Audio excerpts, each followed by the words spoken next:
Hi, this is Jaxon Ravens, and I'm here in Seattle, Washington, and today we are going to go out and hunt for morel mushrooms in the forests of the Pacific Northwest. It's a little bit more difficult than hunting for chanterelles or lobster mushrooms. They're a little bit harder to find, but I think we're going to have some good luck. Before we get started though, let's go into Whole Foods behind me and see how much morel mushrooms actually cost. Well, here are the morel mushrooms. I don't see a price on them. These are a little beat up, but they're in pretty good shape. They've got some large ones in here. That one's pretty beat up, and this one's definitely kind of mushy. So I'm gonna guess they're probably about $40 a pound here, somewhere along those lines. There we go.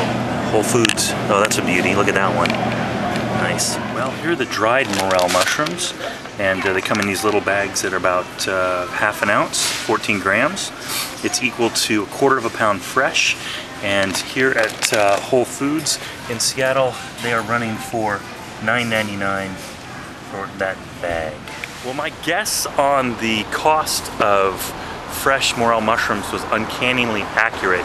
I checked at the cash register, and they said it was $40 a pound for morel mushrooms. So let's go out into the wilderness and see what we can find on our own. Wish us luck. Good morning. Well, we're up in the mountains of central Washington. We are up near Blewett Pass, which is on Highway 97, which runs between Cle Elum, Washington and Wenatchee, Washington. And it is an absolutely beautiful morning up here, late May, and we are going to be looking for morel mushrooms, and hopefully we're going to have some luck. I got my fingers crossed. The morel mushroom season usually begins about mid-May. Really depends on how the weather goes.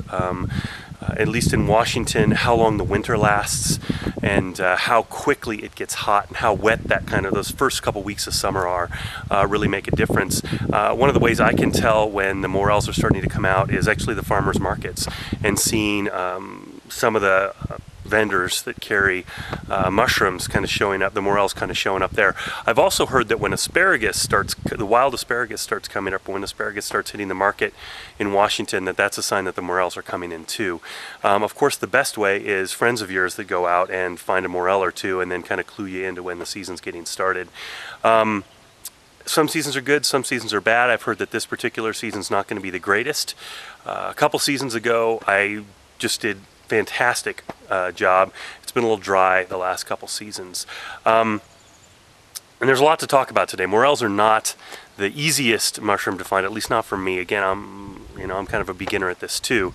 I know experts have their spots, but I've always found it kind of challenging. Chanterelles and lobster mushrooms seem to just be out there all the time, but morels are a little trickier. One of the first things I want to start with is some items I've brought with me today that I would recommend. When you're hunting for chanterelles and lobsters, it's usually in a colder, wetter climate, and you're going right through the trees. But for morels, you're in a little bit, it's more like hiking. You're out in the open woods and such. But I've got a couple things over here on top of my car to show you.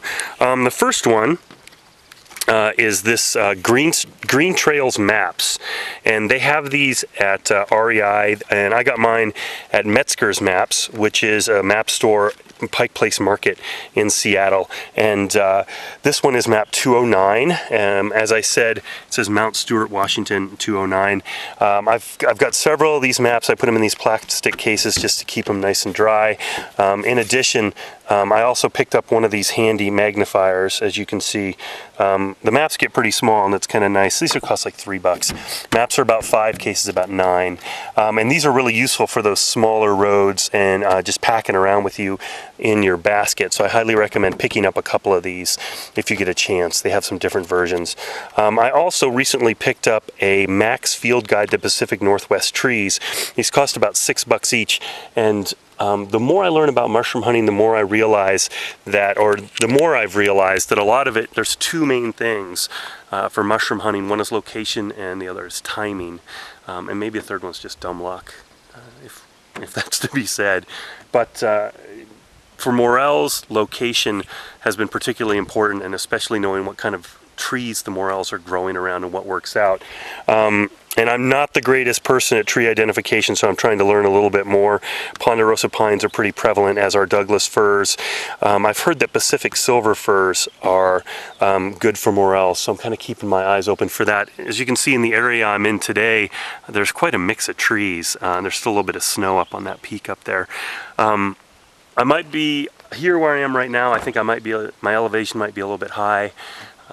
And I might be a little early in the season, but I'm still going to give it a try just to see. I also have an annual Northwest Forest Pass. This is for parking.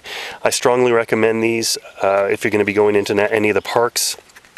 They cost about $35. You can get them at REI or at Metzger's Maps. I strongly recommend Metzger's Maps because it's a local establishment in Seattle and you should support them. And this covers your parking for about a year in the Northwest. So definitely get one of these and stick it on your dashboard when you're out here.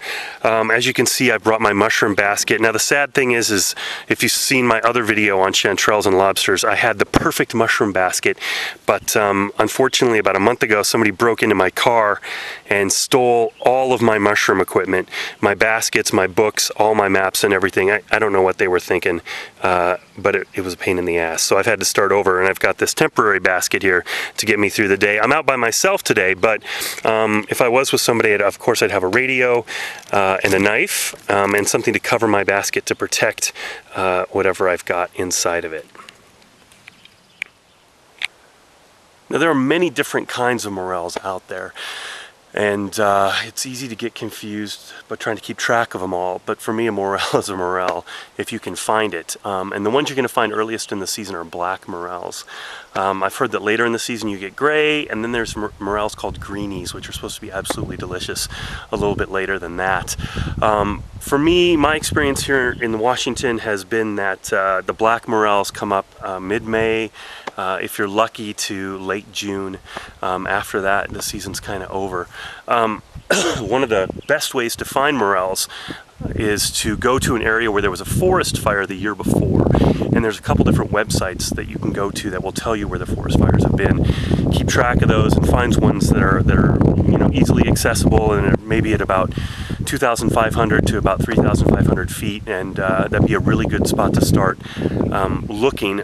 Just remember that it's mostly immediately the year after the forest fire when you can get them. There was a big fire up in the Okanagan National Forest a few years ago, and the year after that there were tons of commercial pickers out there, and I kind of squeezed my way in there and found a bunch.